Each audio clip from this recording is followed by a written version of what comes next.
मैं आपको जो बातें बताऊंगा उसमें से आगे पीछे ऑब्जेक्टिव और सब्जेक्टिव क्वेश्चन दिए जाएंगे। आपका टोटल 100% का क्विज है।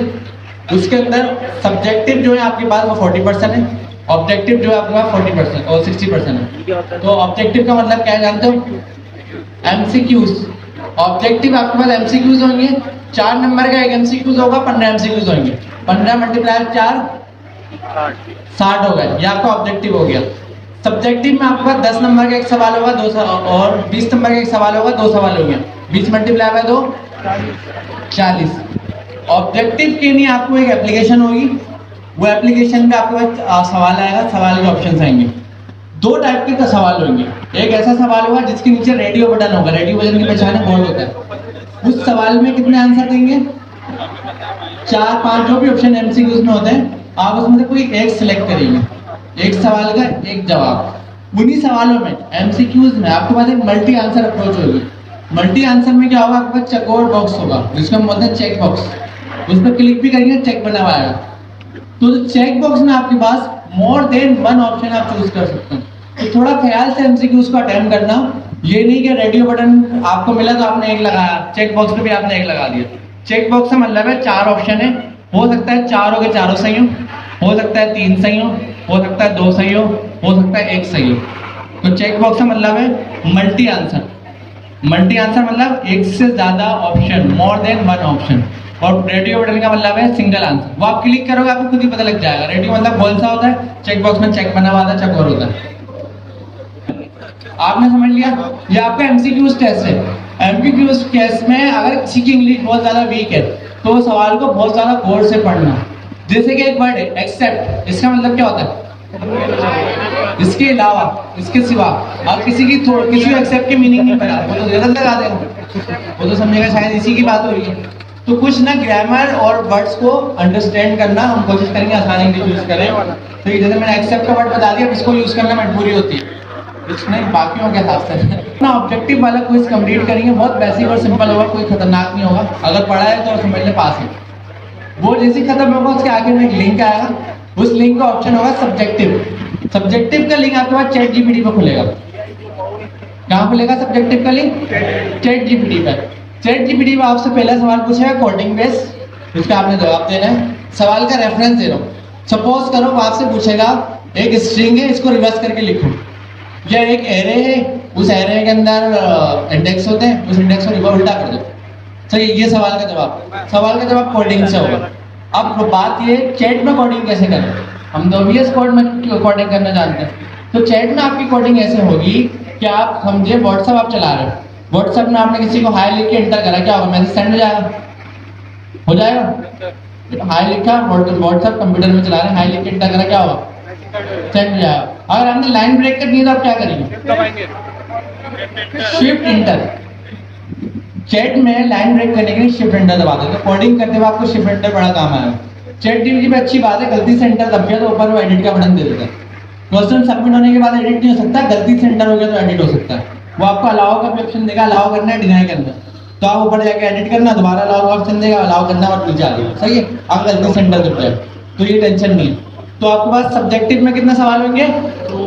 20 नंबर का एक सवाल होगा, 2 सवाल होंगे। और ऑब्जेक्टिव में कितने सवाल होंगे? 15 एमसीक्यूज होंगे, सिंपल होंगे, जो कितने नंबर के होंगे? 60। हो सकता है एट द एंड हम सवाल 15 से 17 कर दें, 17 से 14 कर दें, ये वाला चेंज पॉसिबल है। हो सकता है सब्जेक्टिव में हम 2 से 3 कर दें, 3 से 4 कर दें, ये चेंज पॉसिबल है। वो हम देखेंगे टाइमिंग्स के ऊपर। सही है, तो 1 घंटे का क्विज होगा। टाइमिंग चेंज किसी की नहीं हो सकती। इसकी रीजन ये एडमिन पहले ही उसके बाद बहुत लोड है, टाइम चेंज करने के लिए बिल्कुल एग्री नहीं है। टेस्ट का ड्यूरेशन पूरा 1 घंटा है। 1 घंटे में आपका आने जाने का टाइम भी शामिल है। तो कोई ये नहीं करना मेरा पंचर हो गया था, मैं देर से आया, तो भाई यहाँ पर हर चीज ऑर्गेनाइज है, टाइम के ऊपर। टाइम कौन होगा क्विज में? कौन फेल नहीं होगा? जिसने रेगुलर क्लासेस ली हैं, पढ़ा है, वो क्विज में फेल हो ही नहीं सकता। एक होता है होगा, एक मैं कह रहा हूँ हो ही नहीं सकता जिसमें रेगुलर क्लासेस लेके पढ़ा, क्योंकि क्विज में वही चीजें हैं जो क्लास में पढ़ाई है। अगर आप क्लास में बैठे, आप सामने, आपको पता है क्या जवाब देना। सही है। कौन फेल होगा? जो क्लास में था ही नहीं, उसको पता ही नहीं क्या चल रहा है। और जो आप टेंशन नहीं लेना, टेंशन क्यों ना लें? जो क्लास में रेगुलर था उसको तो फेल होना नहीं है, वो तो पढ़ के बैठा हुआ। और जो आ ही नहीं रहा उसको फेल होना, टेंशन उसको भी नहीं हो, वैसे भी नहीं आ रहा। जब आई नहीं रहा उसको क्या टेंशन? तो क्विज की टेंशन किस बात की? ना आने वाले को टेंशन है ना फेल होने वाले को। पासिंग मार्क क्या होंगे? पासिंग मार्क का मैं आपको बैकग्राउंड बता देता हूँ। जब हमारे क्विज कंप्लीट हो जाएंगे, हमारी एडमिनिस्ट्रेशन की एक मीटिंग होगी, इसमें हम डिसाइड करेंगे कि पासिंग मार्क कहाँ पर हमें कहाँ पे लॉक करने हैं। अभी इस पर कोई फाइनल जवाब नहीं है, ठीक है? सवाल बहुत आसान होंगे, लेकिन आप अपने माइंड में एलिफेंट सोच के जाएं, ताकि जब आपको एलिफेंट के बदले में चोटी मिले तो आप खुश हो जाए। चोटी सोच के नहीं जाना कि एलिफेंट मिले तो मसला हो जाए। एलिफेंट सोच के जाए, पूरी मेहनत करके जाए, भरपूर।